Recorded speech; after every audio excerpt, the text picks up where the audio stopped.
Magandang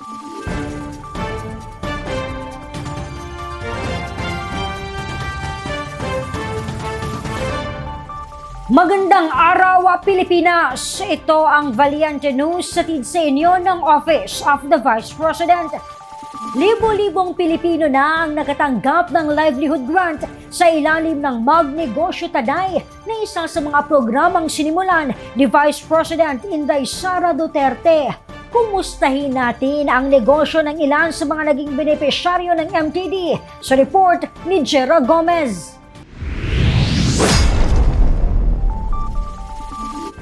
Mahigit 700 ng mga asosasyon ang nahandugan ng livelihood grant noong 2024 sa ilalim ng Magnegosyo Taday, na isa sa mga flagship program ni Vice President Inday Sara Duterte.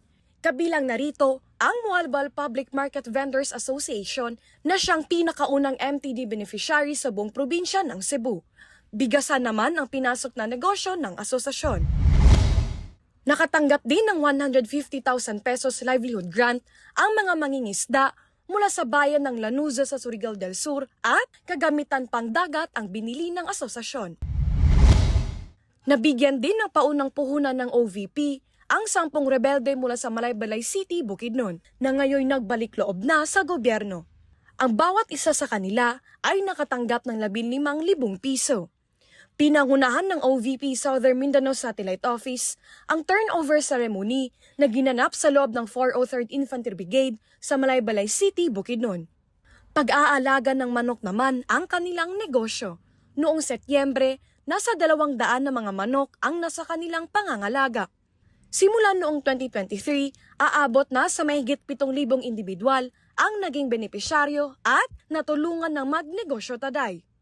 Ako po si Jera Gomez at ito ang Valiente News Year-End Report. Ang lahat para sa Diyos, bayan at pamilyang Pilipino. Valiente News. Pansarap Project, patuloy ang pag-arangkada.